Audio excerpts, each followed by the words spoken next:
Assalamualaikum warahmatullahi wabarakatuh. Perkenalkan dengan saya Abdul Razik dengan NIM 2411010055 dan rekan saya.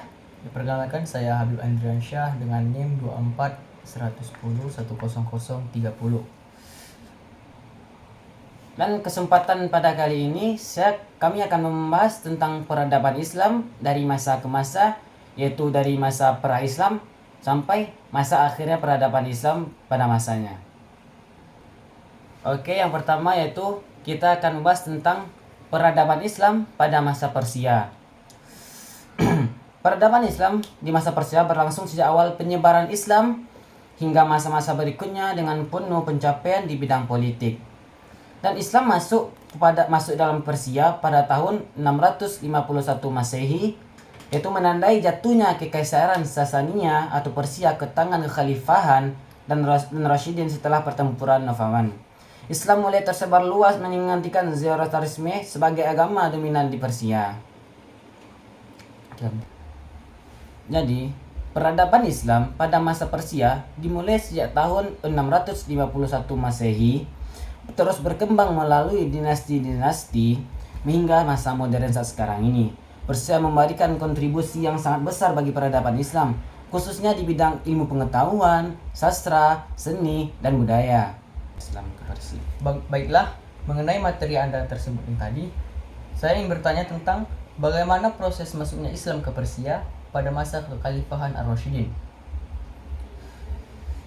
Jadi, Islam pada masa Ar-Rasyidin. Ya. Jadi, jatuhnya Persia ke tangan Islam terjadi setelah pertempuran antara kekhalifahan Rashidin dengan kekaisaran Sasania yang dinamakan pertempuran tersebut adalah pertempuran Nahafan yang terjadi pada tahun 651 Masehi. Dalam pertempuran tersebut karena kekalahan kekaisaran tersebut maka jatuhlah Persia ke tangan Islam. Yang kedua yaitu peradaban Islam pada masa India. Jadi Islam masuk ke India melalui jalur perdagangan, penaklukan, dan yaitu penyebaran dakwah, terutama pada abad ke-7 hingga abad ke-10. Pada masa itulah Islam masuk ke India yang berkembang sangat pesat. Peradaban Islam di India memiliki dampak yang banyak, sangat luar biasa terhadap seni, arsitektur, bahasa, dan budaya. Peninggalan seperti Taj Mahal, bahasa Urdu, dan tradisi musyrik Qawwali bukti kontribusi Islam terhadap kekayaan budaya India. Perpaduan antara Islam dan tradisi lokal menghasilkan peradaban yang unik dan harmonis. Baiklah, mengenai materi Anda tadi, saya ingin bertanya bagaimana pertama kali Islam masuk ke India dan melalui apa Islam tersebut masuk ke India. Oke, saya akan menjawab pertanyaan dari saudara Andri. Jadi, Islam masuk pertama kali ke India melalui jalur perdagangan yang dibawakan oleh Arab wilayah pesisir, dan dari sanalah pertama kali Islam berkembang dan menyebar pesat di India melalui pedagang yang berasal dari arah Arab wilayah pesisir. Baiklah, materi selanjutnya itu adalah peradaban Islam pada masa Nabi Muhammad SAW pada tahun 610 sampai 632 Masehi menjadi fondasi utama bagi perkembangan Islam sebagai agama, sistem kehidupan, dan peradaban. Terus, pada masa Nabi Muhammad SAW merupakan periode pembentukan fondasi spiritual, moral, sosial, politik Islam yang terus menjadi acuan dalam membangun peradaban Islam di masa-masa berikutnya. Perubahan mendasar yang beliau lakukan berhasil membawa masyarakat Arab dari keterbelakangan menuju puncak peradaban yang berlandaskan iman, keadilan, dan kemanusiaan. Jadi, dari materi yang Anda sampaikan tadi, saya akan memberikan satu pertanyaan, yaitu apa menjadi dasar utama peradaban Islam pada masa Nabi Muhammad SAW? Baiklah, adapun yang dari situ adalah dasar utama peradaban Islam pada masa Nabi Muhammad SAW adalah yang pertama itu adalah ajaran tauhid, keesaan Allah yang termuat dalam Al-Quran dan Sunnah Rasulullah. Tauhid menjadi landasan bagi nilai-nilai moral, keadilan sosial, dan hukum yang diterapkan ke dalam kehidupan individu maupun sosial. Selanjutnya yaitu masa peradaban Islam pada masa Khalifah Rashidin. Masa Khalifah Rashidin terjadi pada tahun 632 Masehi hingga tahun 661 Masehi. Adalah periode yang penting dalam sejarah peradaban Islam setelah wafatnya Nabi Muhammad SAW. Periode ini dipimpin oleh 4 khalifah yang terkenal dengan sifat adil dan bijaksana. Adapun beberapa khalifah tersebut ialah yang pertama yaitu adalah Abu Bakar, yang kedua itu Umar bin Khattab, yang ketiga itu Utsman bin Affan, dan yang keempat yaitu adalah Ali bin Abi Thalib. Berikut adalah beberapa poin kesimpulan mengenai peradaban Islam pada masa-masa ini. Masa Khalifah Rashidin merupakan periode yang sangat signifikan dalam sejarah Islam, di mana ajaran Islam ditegakkan dengan adil, pemerintahan yang demokratis, dan diterapkan dan penyebaran Islam berlangsung dengan pesat. Meskipun dihadapkan dengan tantangan politik internal, warisan dari kepemimpinan mereka tetap menjadi landasan bagi peradaban Islam yang berkembang hingga saat ini. Baiklah, mengenai materi Anda tadi, yang ingin saya pertanyakan itu adalah siapa saja yang menjadi Khalifah Ar-Rasyidin dan apa peran mereka dalam perkembangan peradaban Islam. Yang pertama yaitu saya akan menjawab pertanyaan dari Anda. Yang pertama yaitu Abu Bakar As-Siddiq, khalifah pertama yang memimpin setelah wafatnya Nabi Muhammad SAW. Perannya adalah menyatukan kembali umat Islam setelah perpecahan yang disebabkan oleh orang-orang murtad dan menjaga stabilitas politik Islam. Yang kedua yaitu adalah Umar bin Khattab.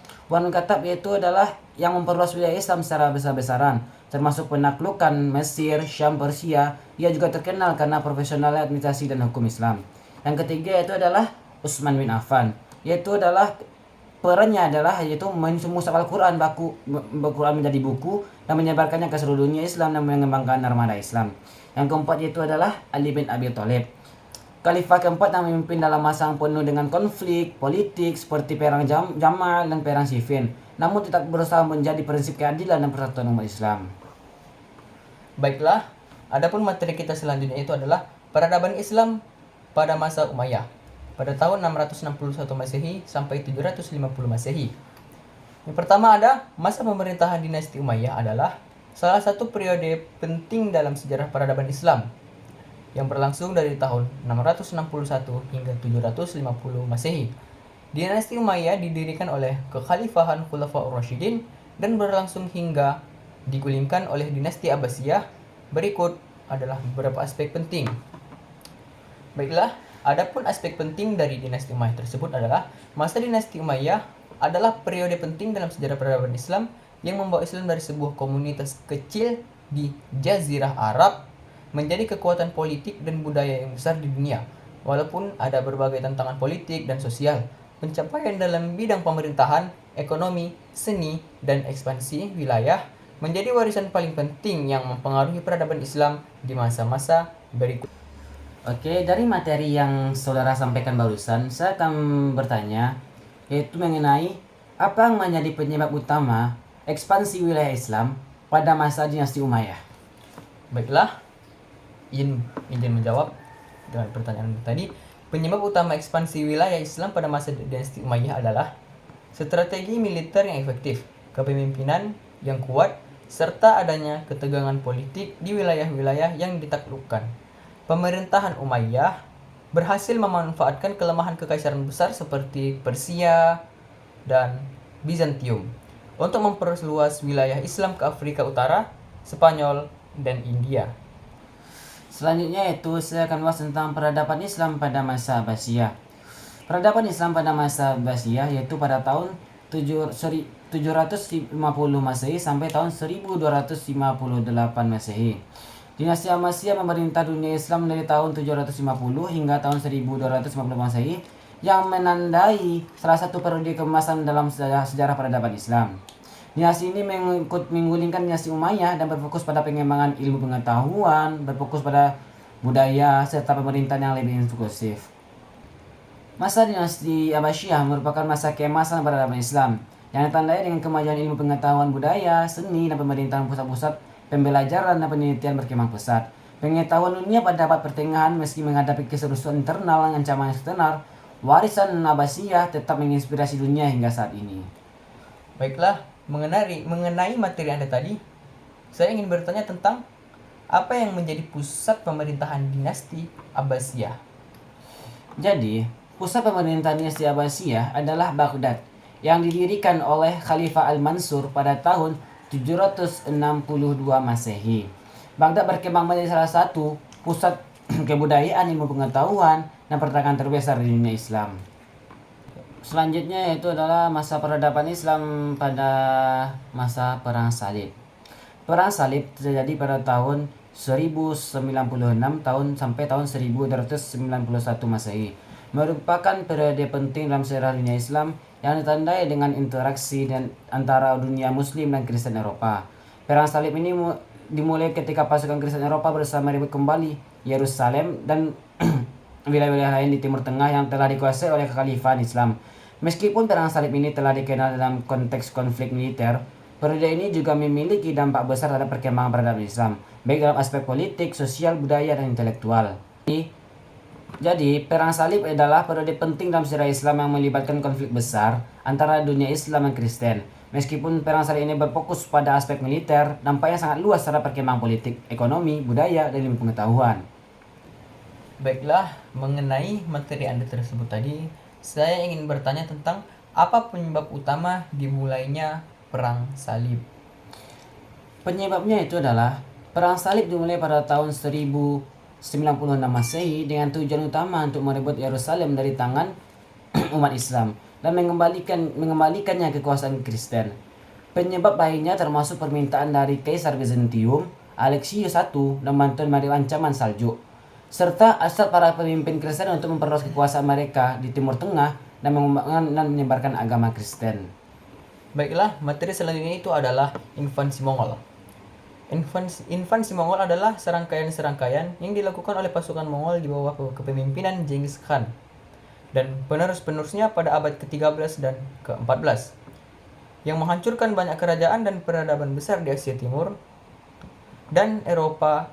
Invasi ini memiliki dampak besar terhadap sejarah dunia, mengubah peta politik dan budaya di banyak wilayah yang mereka taklukkan.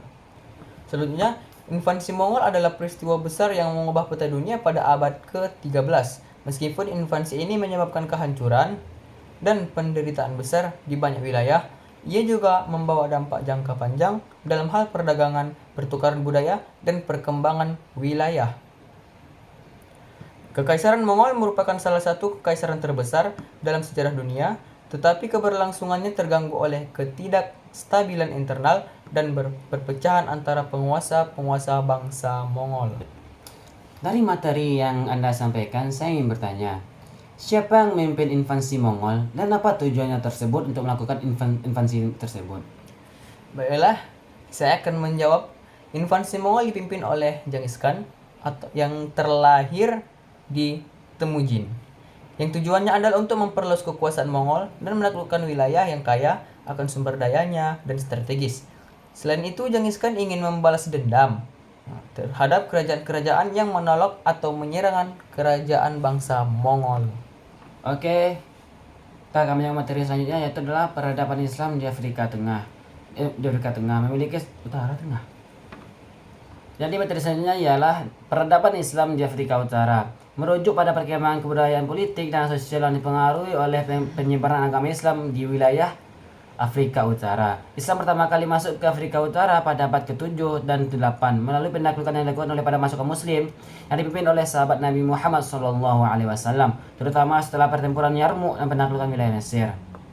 Jadi, peradaban Islam di Afrika Utara telah memberikan kontribusi besar terhadap sejarah dunia Islam dengan pengaruh yang mendalam dalam bidang agama, ilmu pengetahuan, budaya, politik. Sejak masa awal terus memainkan peran sentral dalam membentuk identitas dan dinamika politik, sosial, dan ekonomi di kawasan ini.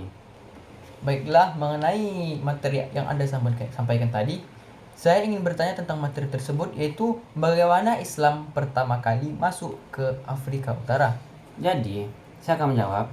Islam pertama kali masuk ke Afrika Utara pada abad ke-7 melalui penaklukan oleh pasukan Muslim yang dipimpin oleh Amr bin Aus pada tahun 640 Masehi.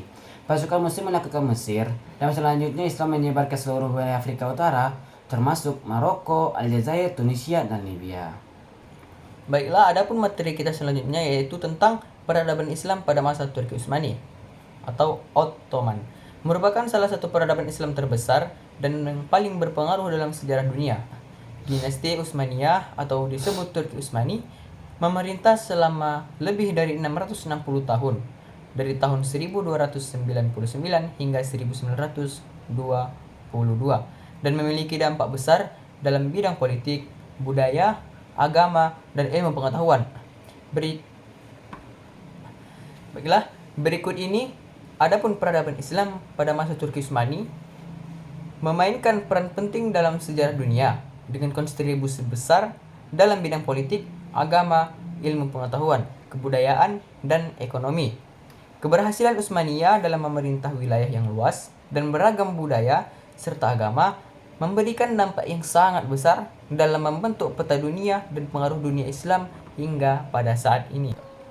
Jadi, dari materi yang Anda sampaikan tadi, saya akan bertanya, bagaimana Kekaisaran Utsmaniyah atau disebut dengan Turki Utsmani berdiri? Baiklah, saya akan menjawab. Kekaisaran Utsmaniyah didirikan pada tahun 1299 oleh Osman pertama, seorang pemimpin suku Turki yang berasal dari Anatolia atau Turki modern. Nama kekaisaran ini berasal dari nama pendirinya, yaitu Osman, yang dikenal sebagai Utsman dalam bahasa Arab. Kekaisaran ini berkembang pesat setelah menaklukkan wilayah-wilayah yang sangat penting di Asia Kecil, bahkan dan Timur Tengah. Materi selanjutnya yaitu adalah peradaban Islam pada masa Syafawi. Pada peradaban Islam berkembang di bawah kekuasaan dinasti Syafawi yang memerintahkan wilayah Persia sekarang Iran dari abad ke-16 hingga abad ke-18. Dinasti ini memainkan peran penting dalam sejarah Islam, terutama dalam penyebaran dan penguatan Syiah Islam, serta dalam bidang seni budaya dan politik. Peradaban Islam pada masa Syafawi memberikan kontribusi besar dalam sejarah Islam dunia, terutama dalam arsitektur, ilmu pengetahuan. Dinasti ini tidak hanya memperluas wilayahnya, tetapi juga menciptakan warisan budaya yang tetap hidup hingga saat ini, terutama di Iran. Meskipun mengalami kemunduran, peradaban Syafawi tetap menjadi salah satu tonggak penting dalam sejarah peradaban Islam. Baiklah, mengenai materi yang sudah dilantarkan tadi, saya ingin bertanya tentang materi tersebut, itu adalah siapakah pendiri dinasti Safawi dan kapan dinasti ini didirikan? Oke, saya akan menjawab pertanyaan dari saudara Andri, yaitu adalah dinasti Syafawi didirikan oleh Ismail I pada tahun 1501. Setelah ia berhasil menyatukan wilayah Persia, Ismail I mengadopsi Syiah sebagai agama negara dan menegakkan kekuasaan kerajaan yang kemudian dikenal sebagai Kerajaan Syafawi. Selanjutnya itu adalah peradaban Islam, yaitu pada masa kolonialisasi bangsa Eropa. Merujuk pada periode sejarah di mana negara-negara Eropa melakukan ekspansi wilayah ke berbagai bagian dunia dengan tujuan untuk menguasai dan mengeksploitasi sumber daya alam, tenaga kerja serta untuk daya alam, tenaga kerja serta untuk menyebarkan pengaruh politik, sosial, dan budaya mereka. Kolonialisasi ini terjadi terutama antara abad ke-15 hingga ke-20 yang mempengaruhi hampir seluruh dunia. Kolonialisasi bangsa Eropa memiliki dampak yang sangat besar terhadap dunia, baik positif maupun negatif. Meskipun banyak negara jajahan akhirnya meraih kemerdekaan, dampak kolonialisasi tetap terasa dalam aspek ekonomi, sosial, budaya, dan politik negara yang pernah dijajah.